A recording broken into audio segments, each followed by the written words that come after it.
Welcome to the Graps podcast. I am Brainbuster and Khalid. We just got done watching AEW Dynamite on the 23rd of October, 2024. An okay show. That is about all of the commentary I have. It was a fine show. There was not a lot to talk about in this show, folks. I'm not going to lie to you.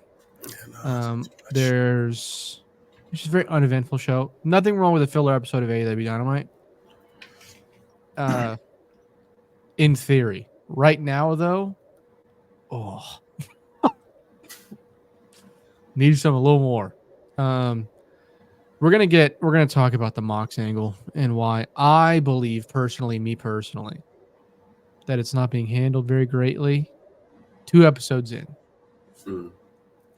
But Khalid, 1, how are you? 2, what did you overall think of this episode of the Dynamite? I'm fine. I'm fine. Thank you for asking. I enjoyed some Sendai over the weekend. It's pretty fun. Good stuff. I have something personally I'm looking forward to. Tag leagues coming up in New Japan. Stardom's having their tag league and everything. So I'm feeling a little good right now. But AEW, it's a rough time. Nothing wrong with a filler episode. All right, nothing wrong with a filler episode. I'm not the type of guy to be like, damn, this shit's fucking over. WCW again.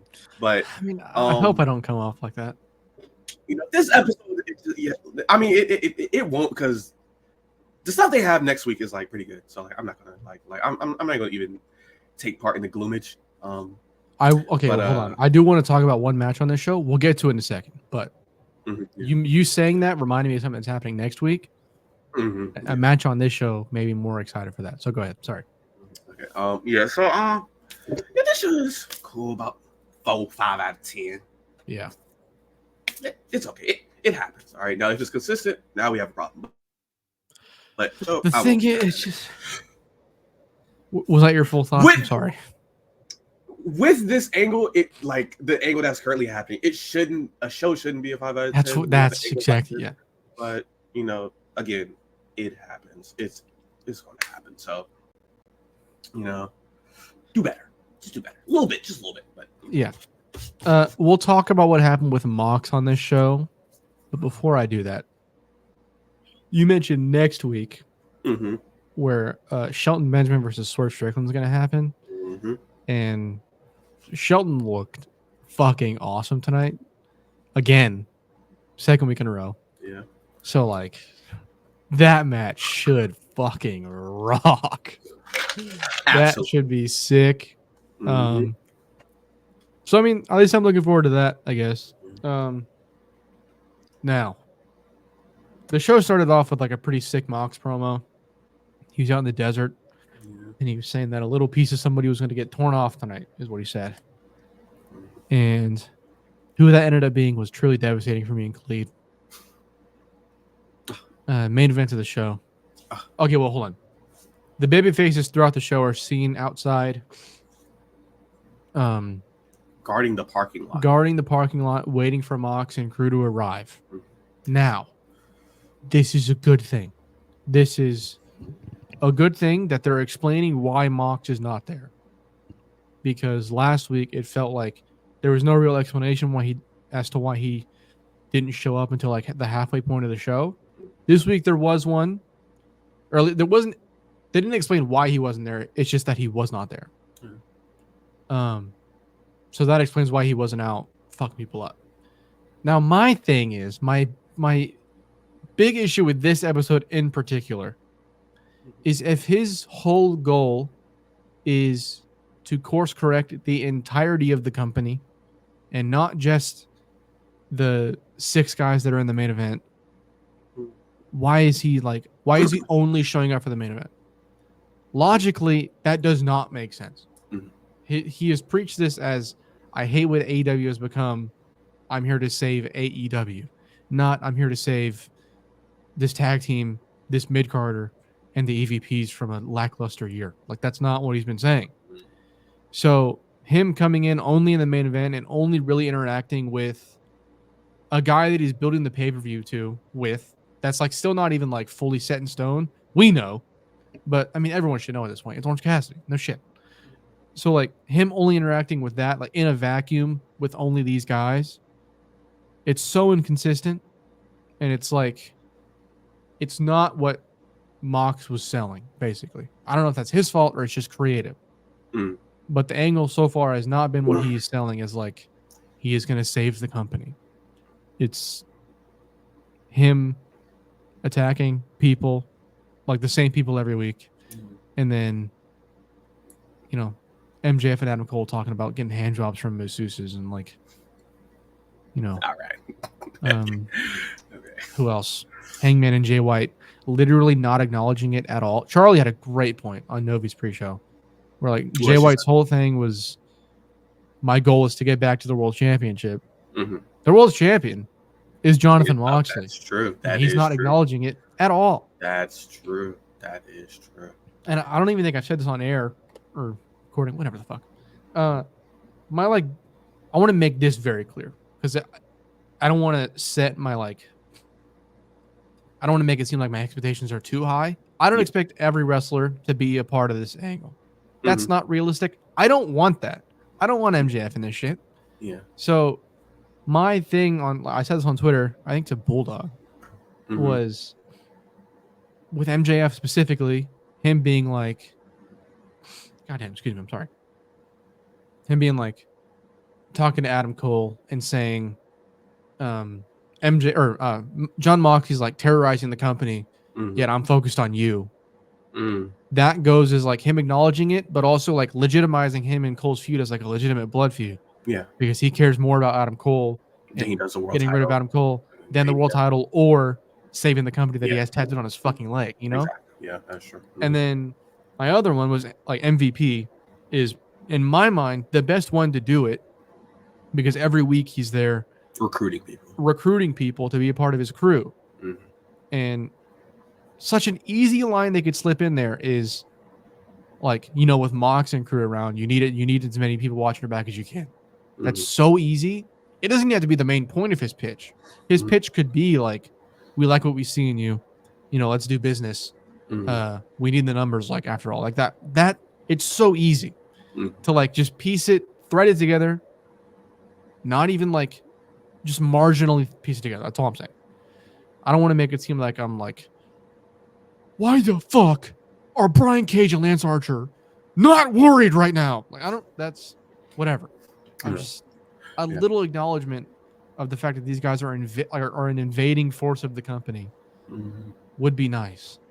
And it's not that way at all. It's a little disappointing. Again, we're only 2 weeks in. It could get course corrected. And if that happens, I'll stop. I don't even want to say I'm complaining. I'm just like that would undermine my argument. Just airing out like your worries, I would say. Yeah, like, I'm a little worried, brother. Yeah, I'm like, I want the angle to be good. I want it really badly to be good. And like, I tweeted out that if this angle is bad, like, I lose my energy for big angles in the future. And I want to make it clear. Me saying that is not me being like, if this angle is bad, I'm fucking done. I am done. My point in that tweet was, again, people who have seen this probably haven't even seen the fucking tweet, but I do want to say it. My point in that tweet was not like, it's over, I'm done watching this promotion. It's in the future when they try to sell me these big angles, my immediate reaction is going to be, no matter how good it is, my immediate reaction is going to be, we'll see what happens in 3 weeks.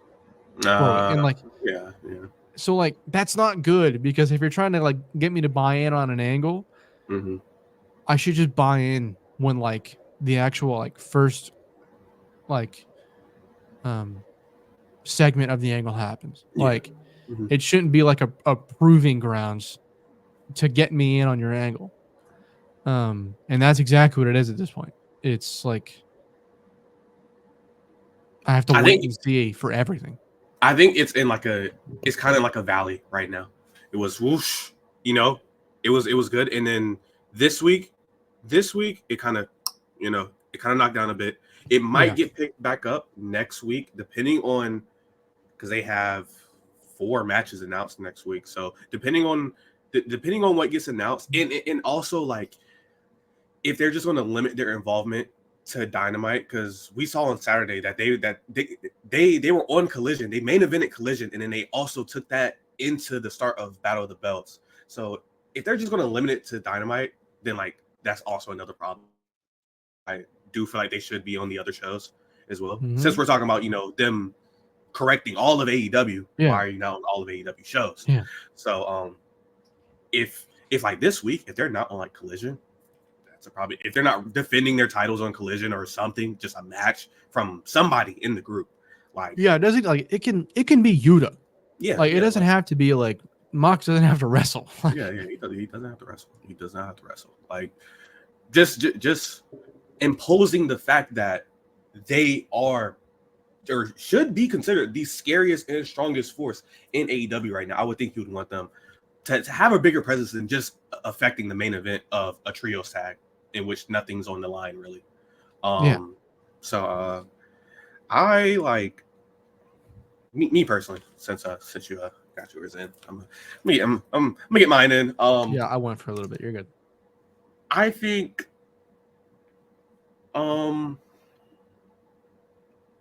I definitely agree with like now that you said it, with the whole like only coming in late in the show, like super late in the show on this week, and then also like no mentioning of Mox, and then certain people not even like mentioning it in general, like Jay White, like Jay White, the MJF stuff. I mean, that's fine, that's whatever. It's good.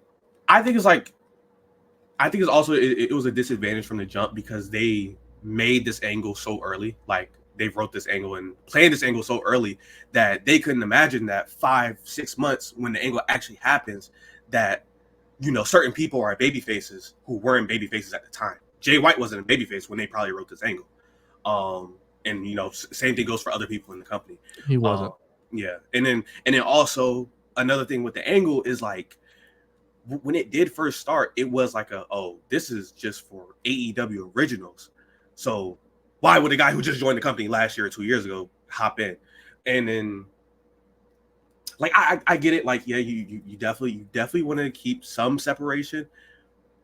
But the way that they sold this angle at first, I would have thought like everybody would have been in on this, like for the most part.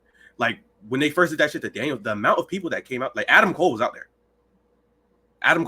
Like that's that, and I haven't seen him really mention it in general. Really, I know he said that MJF did, but for Cole to be a babyface, he coming out after that Danielson angle, you would think that he has a little bit of involvement. Or like even tonight, like Kyle O'Reilly who came out with Orange and he wasn't out there whenever Chuck Taylor got attacked. Exactly. Yeah, like that's it's.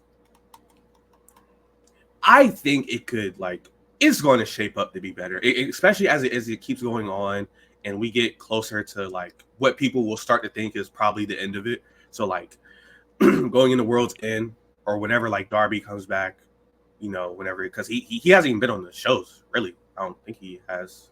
He did a Tony Hawk ad, knows it. Yeah, so like whenever he like makes that appearance and confronts Jon Moxley, like I feel like whenever that happens, that Mox and Darby confrontation angle happens, which will probably be after the Cassidy match. I think that's what they would do. Cassidy loses, Darby comes out, and then they maybe start something like that. Like I feel like it'll ramp back up because now we have someone that, you know, we've already been putting our faith into, but now it seems like it's finally getting that push. But this episode, you know what's weird? What's up? It's like everything that the angle, like the actual angle itself, everything involving like the story, has been good. It's just everything surrounding it that is so like jarring to the actual like to what the story's supposed to be, that it just throws it off. You know what? I completely understand that. It's kind of like a proximity kind of thing, to where like you're seeing all this other stuff happen on the show, and you're like, how is this happening on the same show where this angle is supposed to be happening? Like that doesn't make sense. Yeah, I definitely understand that. I definitely get that. That's like, it's like, I mean, we're talking about last week here, but like the Acclaimed, like their whole segment was like, they should have been the first ones getting their ass beat. Scissor me daddy ass. Everybody loves the Acclaimed. Penis joke. Like, bro, they should have been the first ones to get there. It should have been them. They fought on Team AEW. Oh yeah. And they're on screen going, penis and dick and balls. Should have been the first ones to get the ass beat. The first ones to get the ass beat. Like, again, like that's a team. That's a team that's like, I don't want them involved. They're not good. So like, but just I'm mentioning it. Like something. There's just so many inconsistencies. I'm not gonna get mad. I'm gonna remain cool. It's just very underwhelming so far. I seen Lyric wrestling. Shout out Lyric. I seen her say on Twitter, like during the stat video that played tonight, that Stat had an AEW shirt on, similar to like what Daniel Garcia had during his entrance. And she says she doesn't think that's a coincidence, and that like Marina could like leak into the women's roster and probably just beat up. I don't think it would happen, but it's not all that. It could happen. She's right in thinking that. What is there to be gained in Marina, my fault. Yeah. What is there to be gained in Marina's presence and aura from her wrestling? Be honest with yourself. I mean, like, I don't know. Like, I haven't seen her do like an actual match in a while. Like, everything she's done has been squashes for like the past year. The past year, everything she's done has been squashes. She hasn't had a match where she's wrestled longer than like 9 minutes, 8 minutes in a while.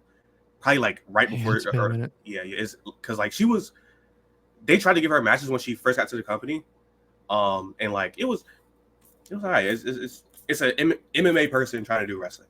Okay, cool, whatever. After and then she got paired up with Nyla and Vicky, and that pairing I didn't mind that. I actually didn't mind that. But that was back when like Dark was still a thing. Like that, so it's been like that long since they've really let her be in the ring actually, and then outside of that it was ROH. So for her to like, I don't even want there to be like just a huge feud. It's just like, just acknowledge that like the women ain't safe either. Like you can get your ass beat. Yeah, that's fair. That's something that, you know, I feel like could be done. It would be good to acknowledge that. Yeah. It could just enhance the presence of nobody is safe. That's like that's what I like about that idea. Would it be executed that well? Probably not. But just the sound of it, it's like, yeah, you know, it could be better with anybody else but Mina. But me and Marina, goddamn, what the fuck is wrong here now? Yeah, I don't know. It sucks. Hope it gets better. We'll see what happens on next week. Wait, hold on. Let me rephrase. It sucks that it's been this way. Let's hope it gets better. I don't want to. The angles haven't sucked.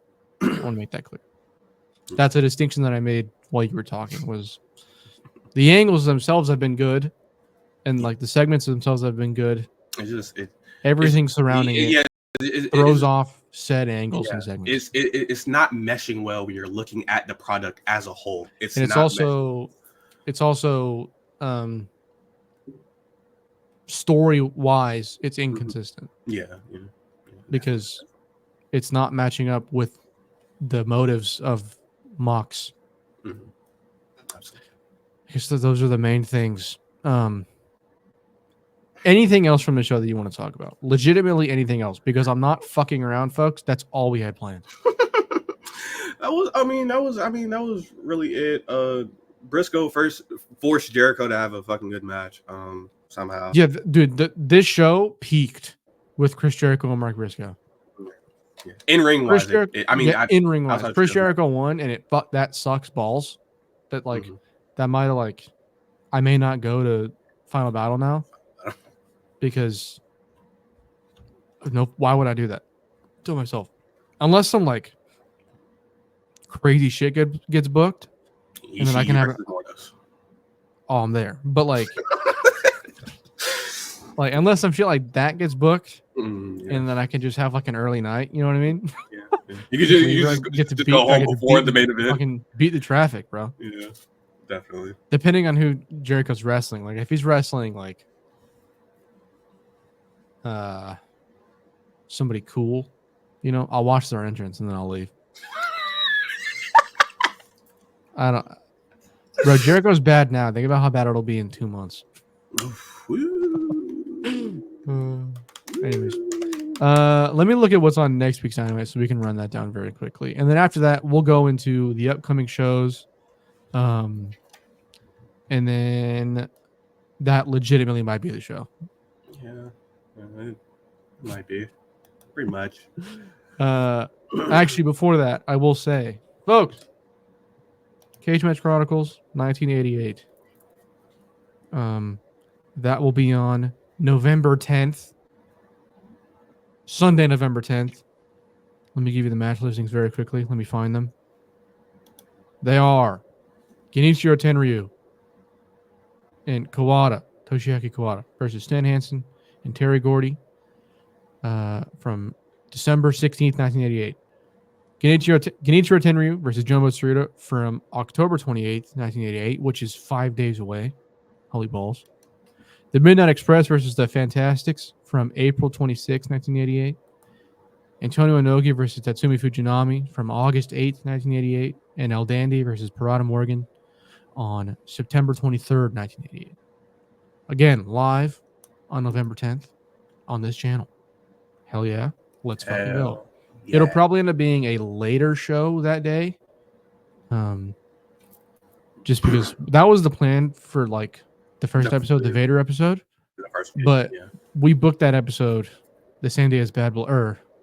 No, it was it Bad Blood? No, it wasn't. It was. It might have been Bad Blood then. I think it was Bad Blood. Yeah. So we didn't want to counter program our friends at the WWF. So yeah, that'll be November 10th. Cage Match Chronicles 1988. Remember that, folks. Remember that, or I'll fuck you up. Okay. Next week, AEW Dynamite, Fright Night Dynamite. Adam Cole versus Buddy Matthews. Buddy Matthews wants to beat Adam Cole's ass because he's fragile, is what he said. He's fragile. He wants to show the world that he's fragile. I seen someone say 4-star classic.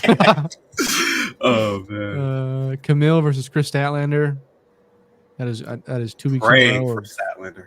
Praying for Statlander. Yeah, I was gonna say that's 2 weeks. If that match ends up being like a semblance of good, that's the second week that Camille's been carried.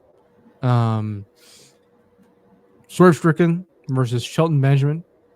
Again, that's probably my most look forward to match on this show. That's gonna rock. I mean, I'm letting everybody know now. It's gonna be 3.5 star ceiling as well. Or no, floor. Sorry, my bad. It could end up being 3.5 stars. We never know. AEW World Tag Team Titles: the Young Bucks versus Private Party. If the Young Bucks win, Private Party split up for good. Holy fuck! Over my dead fucking body. Imagine if it happens though. Yeah. Then hey, somebody better call the cops because I will be dead. I will have passed away. Yeah, like. All right. So fuck. The rest of this week and into this weekend.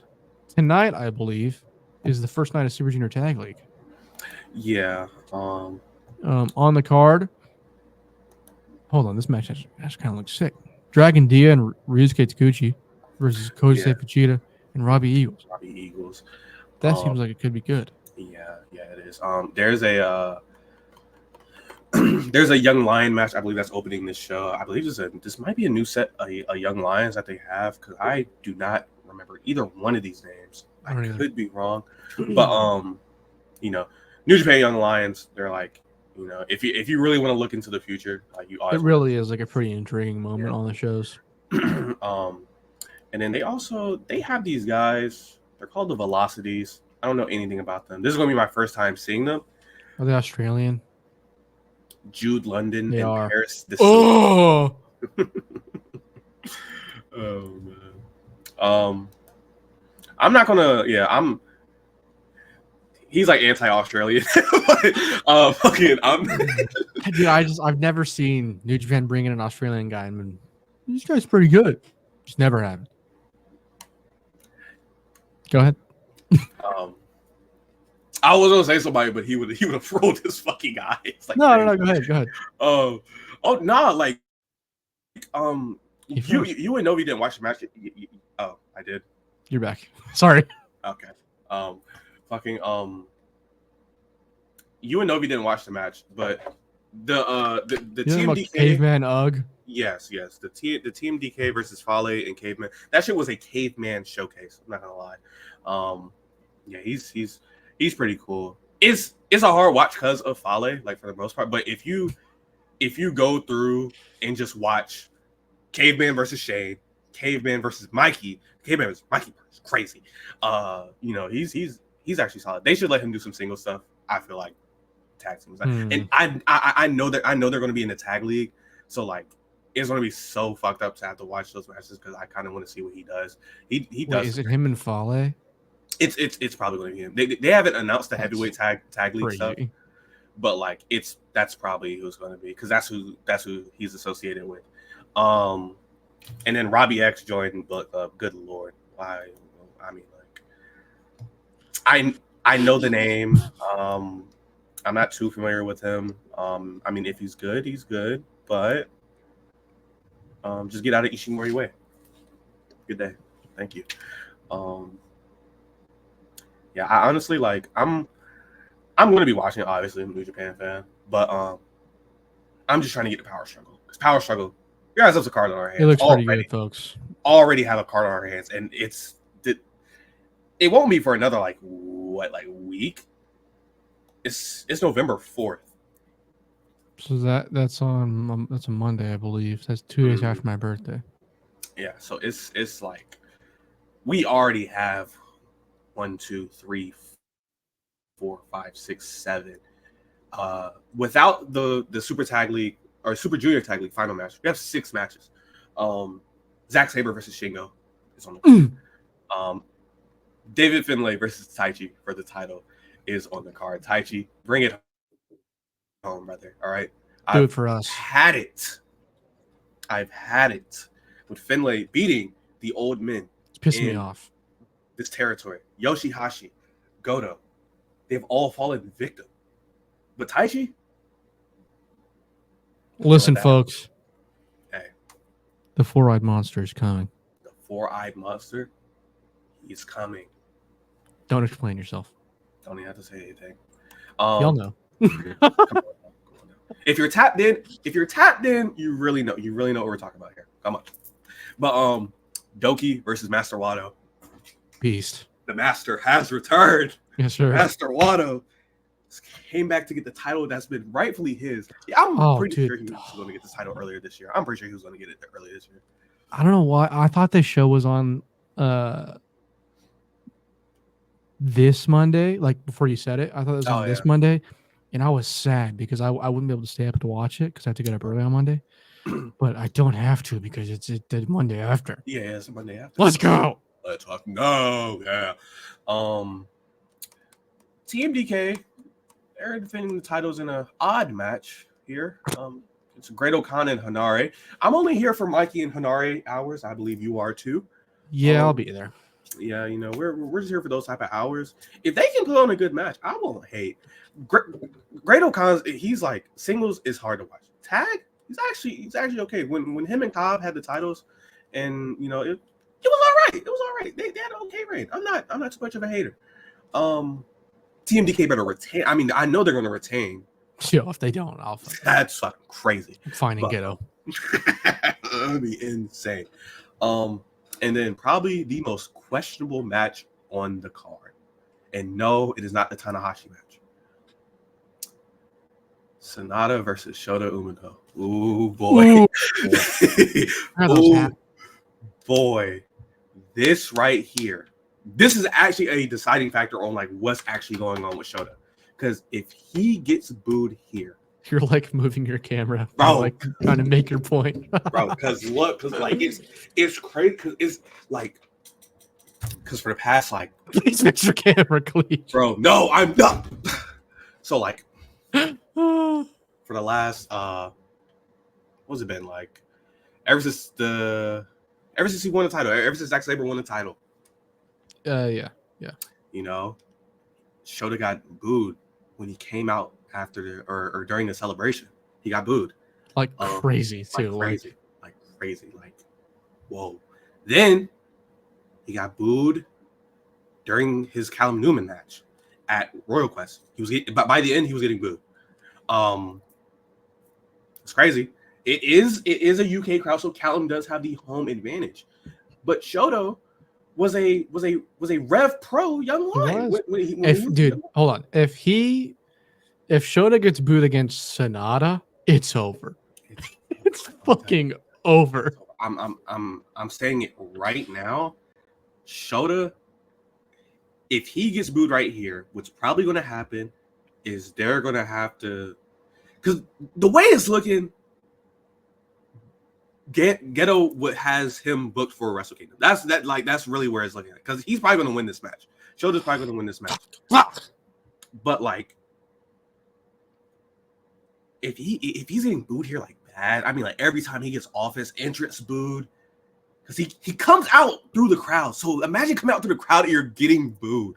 Bro, the 1 year that fucking Wrestle Kingdom on a Saturday, they're booking Zack Sabre Jr. versus Shota Umino in the main event. Fuck you. Oh man, that's just funny. I don't know for sure, but like that's just where it looks like it's going. It seems likely. Yeah. It's like it seems very likely because they're already starting their booking towards Wrestle Kingdom. And Shota being like, Zack Sabre's gonna beat Shingo. Shota is like the next closest person to the title. And there's no big event in Japan before Wrestle Kingdom from now to Wrestle Kingdom. So that being said, he's probably going to be in that main event. Now, God damn it, bro. I will say again, if he gets booed here against Sonata, it could be a like very heavy shifting moment, because I mean, like when you're in New Japan, like you can leave. Like you can go to Mexico, you can go to AEW, you can go wherever, and you can come back, and things can change for you. Now for him, he's gonna need a drastic change. When like something's gonna have to happen. When was the last time a New Japan crowd revolted against a babyface this hard? Naito. When? 2013. Naito. That's oh, you're talking. Okay, yeah, okay. Because he was a babyface. Bro, like coming. Go ahead. I wanted to ask that because just to make it clear, like this is like a big thing. Like this doesn't happen that often in New Japan. Yeah, it. But like baby faces are just usually kind of accepted as baby faces. Yeah, they're accepted as baby faces. Yes, absolutely. Because it's insane. It's crazy because like he's a part of Hantai. Hantai is the main unit. They always get cheered.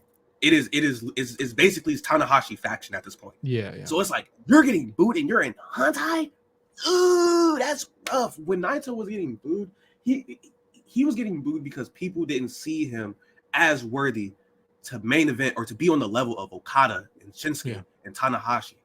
So it's like that's kind of what's happening here, because I'm sure if you put Yuya in this spot, you put Yoda in this spot of possibly main event in Wrestle Kingdom. Yeah, it's cheers. I mean, fucking Yoda wasn't yelled at while main eventing a G1, which is like, I know at Wrestle Kingdom's a bigger scale, but like being in like the finals of a G1, still a big fucking deal. That's a big fucking deal. That's a big deal. So for Shota, again, if he gets booed here, and then if he wins here, Zack Sabre wins his match, and Shota comes out again, he gets booed again, and he decides he wants to challenge for the title, and he's still getting booed, and he's getting booed throughout all that. There's gonna have to be a change. He's gonna have to leave. He's gonna have to come back. The hair's gonna have to get grown back out. New gimmick, new look, all of it. It needs to be wiped fresh. Cause what the fuck are we doing? What the fuck are we doing? Yeah, it's not looking good for our friend Shota Uno, folks. That's the not gist. Looking good at all. Osprey, talk to your boy then. Talk to your boy then. Yeah, I guess. On Friday, it is the Women's Grand Prix for CMLL. I won't go over everybody in the match, but it's Team Mexico versus Team World. Also on the show is Averno versus Zandicon Jr. Beast. Barbaro, Euphoria, and Sobrano Jr. versus Masquerade Dorada, Mystico, and Templario Beast. What else is there this weekend? I mean, we can say the other show that's not on. Down for Glowy. Sorry. Oh. Ouch. The other Super Junior show. What is on this card? Not a whole lot. Well, yeah, I mean, not a whole lot. I mean, the Team DK and Bullet Club War Dogs tag could be good. However, Ghetto's in the match. Ghetto's in the match. I mean, honestly, no. This is actually going to be a fucking classic because when they have these young lions, these younger guys in the match with Ghetto, they usually beat the shit out of Ghetto. That's probably what's going to happen. He's going to hit his finisher on Ghetto, so that's going to be worth the view. I'm not going to lie. Glad to hit him with the what's Oi was lariat? What's it called? The grip. Yeah. Got to hit the grip on Ghetto and tell him to lock in on the fucking booking. All right, thank you. I mean that's it. Yeah, there's fucking 3 Super Junior shows this weekend. Okay. Yeah, they're gonna wrap up that tournament before Power Struggle. Yeah.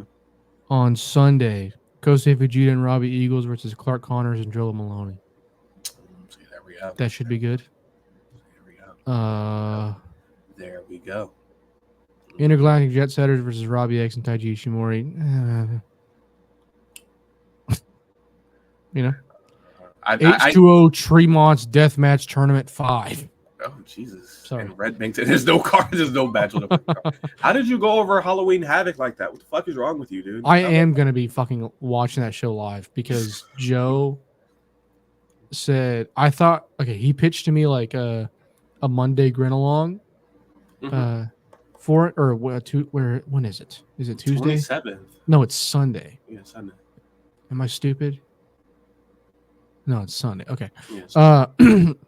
Because he said, did I want to stream or did I want to with him? Do I want to watch Halloween Havoc? And I saw a promotional piece from WWE's Twitter account of them streaming Halloween Havoc 98 on their YouTube channel. So I was like, yeah, sure, I'll watch that. That sounds, I mean, I'm sure the show kind of sucks, but yeah, I'll watch it, sure. And then I looked at it and I was like, Joe, this is already uploaded. It's already there. And he was like, huh? And I was like, 98, Havoc 98. And he was like, no, NXT. And I was like, fuck. Now I gotta watch this fucking show. Oh my God. Quite unfortunate. I mean, hold on. No, you get to watch Omofemi in a table ladder match. Hold on. It's a tables, ladders, and scares match. Yeah, bro. Table ladders and scares. Bro, Shriek Williams and Ethan Page is a Devil's Playground match. I literally looked at that in my brain, kind of twitched a little bit. I'm not gonna lie to you. What the fuck is that? What are we doing? Cage Match Chronicles Devil's Playground. Eat a dick. I'm not gonna lie. Eat a fat Gladys Frank. Oh my goodness. Yeah, this card looks fucking dire. Julia and Vicaire versus Cora Jade and Roxanne. Have you seen this GCW card? Oh fuck! What is it? Monster Bash. Hold on, wait. Don't tell me. I want to see it for myself. Look at the main event. I want to see this filth for myself. Look at the main event. Where the fuck is that? I can't even see it. What day is it on? 31st, Halloween. Imagine going to GCW Monster Bash on Halloween. Fuck me. Stupid Crazy versus Mike Bailey. Oh my God. Wow. Bro, the Indies are fucking dead. This guy's name is Rob Shit. I see that, bro. Rob Shit. Yo, listen. Bet. Rob shit. I'm looking dead at the camera. You're a fucking loser. He started wrestling in 2019. His actual name is Rob McKnight.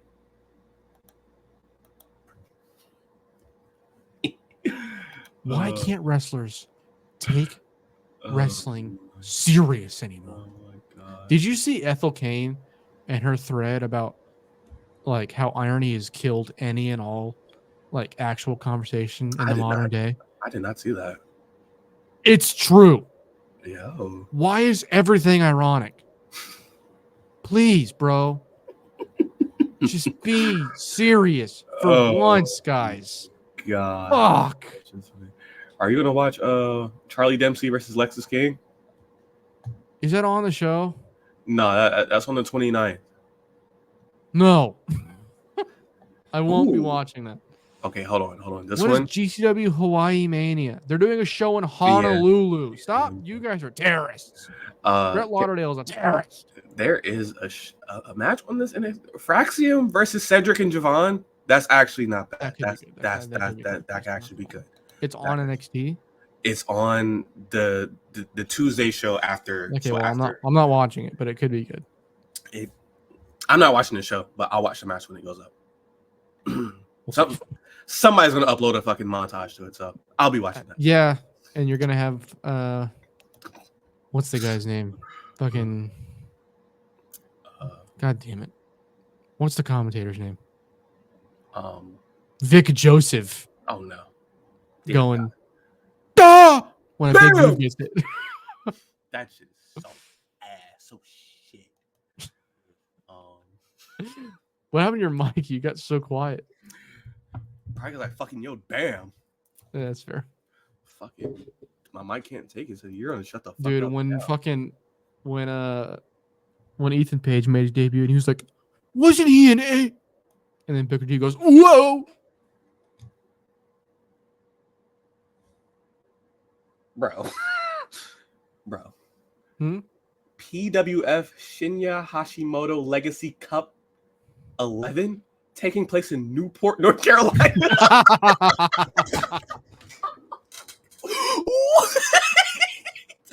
At the Carolina Wrestling Academy Arena. Who's on this show? Is there anybody? Nobody. There's nothing on this show. How is this? Hold on. Holy fuck, dude. Let me take a look. That's so funny. That's fucking hilarious. Oh my god. Oh my god. This company was owned by Steve Corino. What the fuck, dude? What are we doing here? Who has the titles? Oh my god. Jesus Christ. Did a deep dive on this fucking North Carolina territory. It's like, what the fuck? Premier Wrestling Federation. What day is that on? The 27th, I think it said. None of their cards have ratings. Match guide is anything on the match guide.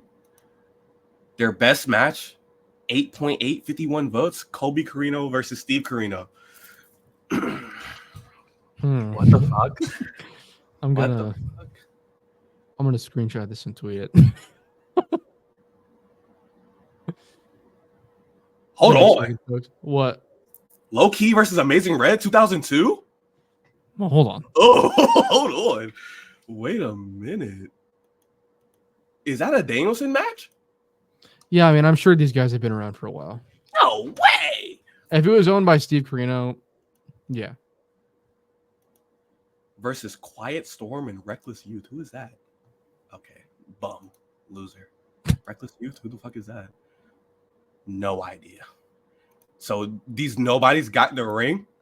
The young American Dragon? Are you fucking serious? Are we shitting me? Man, wrestling is hilarious, bro. Wrestling rocks. People are... Anyways. Folks, that was the Graps podcast. Yeah, that was a Graps podcast, man. Thank you for coming to hang out. Oh, on Friday, we will be live on the Late Night Grind flagship show. Free is the All-Star Draft. We are drafting. It'll be 10 of us. 200 wrestlers are going to be drafted, folks. Well, 200 picks are going to be made. Tag teams count as one. but it's probably going to be a lot more than 200. Mhm. It's going to get filthy. Okay, it's going to get, quite frankly, perverted. It's going to get, quite frankly, wrestling's going to be talked about, I guess. So come hang out, please. Vote for us, one of us, either way. If one of us wins, if either of us wins the draft, the Graps podcast wins. So, Basically, we're gonna take that as like a dual championship kind of thing. mm-hmm. In kayfabe, not in kayfabe, but in lore, in canonical lore for our promotions, we're in a business partnership. We exchange talent every once in a while. Mm-hmm. I won't spoil the name of your promotion, but thank you guys for watching. Like us, like and subscribe. Follow us on Twitter. Later.